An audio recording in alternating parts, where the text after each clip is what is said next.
PlayerUnknown Battlegrounds, the new update, and what exactly I think that they did well, what I think that they still need to improve on, and various other topics for discussion. So, with that, thank you for joining in. Please subscribe and hit that like button if you like what we're doing here. Otherwise, let's get started. So, the first thing that I want to mention is that I do like the fact that the people that made this game, they decided to really kind of go on a limb and make this style of gameplay. Now, I'm not exactly sure what came out first, Fortnite or PUBG. I heard about Fortnite before I heard about PUBG. But once I found out that Fortnite was more cartoony, and then I seen PUBG, I really was excited for what it could possibly be. So the first thing I want to talk about is the UI menu system. I think that the menu system that they used, they didn't really change much as far as what it originally was, like where you go to get to your different menus, whether it be settings or controller setup, things like that. I noticed that it looks more like a console version instead of just a rip-off PC game they basically smashed on a console. Uh, the one thing that I do like is that when you go into the menu, things seem to be a little bit smoother. They're not so blotchy or pixely. Doesn't Things aren't glitching out as bad. The other thing I like is that the background is animated. It's not just everything that you actually wear and whatnot is actually shows on you. Also, the customization. The customization is it can be a lot of fun. The problem with it is though is that because it deals with the coin system, in order to get these things, you obviously have to play the game or you have to go and buy the packs, which to me is just I'm not a big fan of the microtransactions in any game. So, but I guess it's better in this game since the microtransactions really don't seem to do anything for you in combat. In fact, I don't believe they do anything for you during the actual gameplay. It's all aesthetic. But yeah, so that's my view on that. The next thing I want to discuss, the maps. Now, they gave us more maps, which is great, but I don't know. I feel like the maps are just kind of. It's not really. I don't really care about the maps, to be honest with you. I think the fact that the maps are as big as they are kind of makes it different in itself. Each match is relatively different from the previous one. I do like the fact that they were heading in the direction of making things a little bit more creative, a little bit more randomized. But in all honesty, I just went through a bunch of games where we had like four of the same map all in a row. So it doesn't really, I don't know. In my opinion, I don't think it really makes things any more diverse. The next thing I want to talk about is the actual player itself, the graphics and whatnot. I think they did a pretty good job on the graphics. There's still a little bit of I don't know. There's still a little bit of PC conversion syndrome there, if you will. There's some areas where I think that they definitely could have done better on.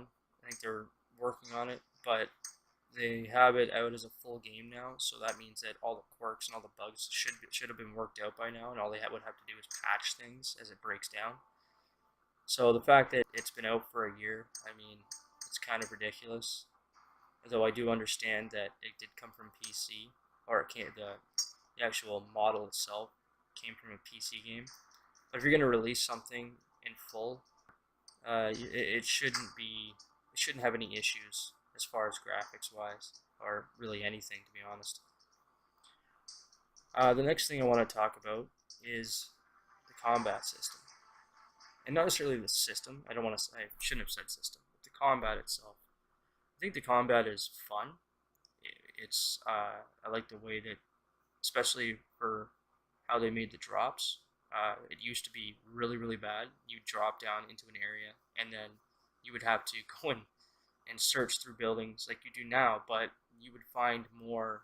It just seemed more to be more useless clutter. Like you would find like ammo for weapons that weren't there, or you would find weapons that didn't have ammo for it, and or you would just find a bunch of, I don't know, like bandages and whatnot, which aren't bad. It's obviously you need bandages and you need, your different healing things, but it used to be really, really hard to actually sometimes find all of the stuff, mainly because of the rendering and just because there's so much ground clutter, because they didn't really take out very much detail from the ground. They kind of kept it, but it still doesn't. It's not. Unfortunately for the game, it's not a PC where you can have really good rendering, so it would really bog down the system. And then things wouldn't render when you needed to. Say you flew into an area or you landed in an area and there was a guy and he might have a better internet connection than you, or maybe he just has the newest console system that's got a little bit more power to it. I'm running on an Xbox One original, so it's kind of unfortunate. And I know a lot of people are going to be, well, go get another Xbox. It I wish it was quite that simple. It's more money than I should have to spend since I already bought the console just to get better rendering. The combat is sporadic, which I like. I like how the combat just kind of happens. But my biggest problem with the combat is that I don't think it's lethal enough, because sometimes you'll get the jump on people, and I believe that if you shoot somebody once, especially with like an assault rifle or like especially a shotgun, you get a guy from close range with a shotgun, regardless of whether they're wearing a trauma plate or not, that person should be virtually dead. And it should do something more than just damage them. You don't want to make the weapon is damaging, but you want to make it. You got to make it do something to kind of make up for its lack of lethality. Like, obviously, it shouldn't just necessarily kill you in one shot, but there should be something that happens.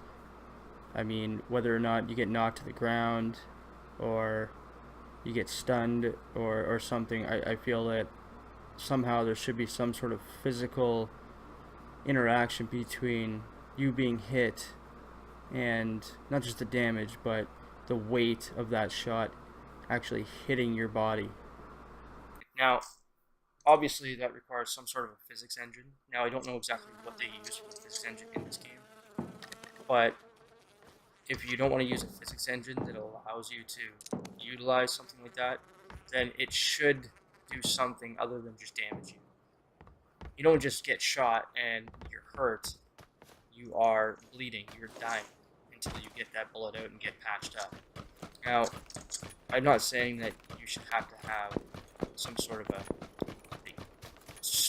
surgery or anything like that, have to remove the bullet. All I'm saying is that when I run up on somebody with a knife, let's just say I run up on somebody without a jacket, and I put a round into his chest.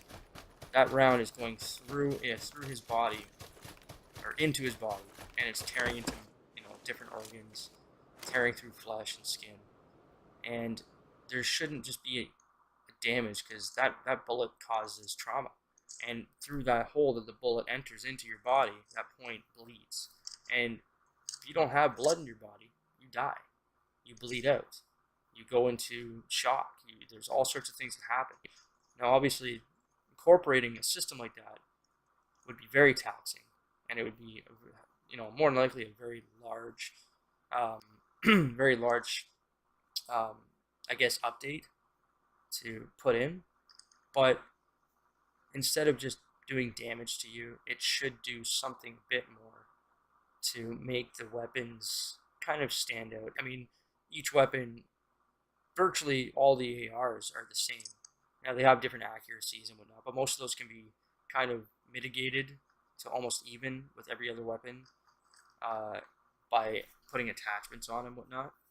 So, realistically, if you want to keep the weapons, you know, have them with different fire rates and whatnot, it kind of takes away from the survival aspect of the game. It shouldn't matter if I run up on somebody with an AR, or if I run up somebody with a 9mm, if I shoot them in the head, and especially if they're not wearing a helmet, even if they are wearing a helmet, I don't know too many people that have been shot in the head while wearing a helmet and have remained combat effective, if any. I mean, you may live, but you're not gonna be walking around very well. The sniper rifles. Now, the sniper rifles, I like how they have the SKS, and you can put different combinations of attachments onto it. You can have it as a sniper rifle, or you can have it as a kind of like a DMR, close range DMR. But again, the lethality is just not there. And I also think that when it comes down to it, the grenades are nowhere near lethal enough. 30 feet of that grenade blast, it should at least concuss you and knock you to the ground, either make you go prone or knock you back or something. Even if you're behind a rock, you're behind like a brick wall, whatever it may be. Obviously, you're not going to make it so that the brick wall blows up, but make it do something, because that kind of nullifies the effect. If you can just hide behind a small rock while a grenade goes off next to, like, the concussiveness, the shock to your ears is enough to render you basically ineffective. Now, as far as equipment, let me start with helmets. I think that helmets in this game are something that they do it pretty good. It's not gonna stop something large like the drop weapons, like a 50 cal. I mean, if you get hit with it while you're wearing a helmet, you're pretty much toast. But at the same time, with things like pistols and whatnot, I mean, you get hit in the head, it's virtually, it should be game over. Like, maybe not kill you, but render you unconscious or something. I mean, you just got hit in the head with a ballistic weapon, regardless of whether it's a 9mm or a 5.56. And yeah, I just think it's kind of silly. Next up, I'm going to discuss the trauma plates, the police and military vests in a bit more detail. I do like the fact that they have a certain amount of armor, like resistance number, based on what the developers either researched or believe that they kind of have, kind of like their health. However, majority of the weapons that you're shooting or you're using in these games, or in this game, they're full metal jackets, and even if it doesn't penetrate the actual vest itself, anytime you get hit with a force like that, with an impact like that, it should do something more to you. I think it should knock the wind out of you. Next up is backpacks.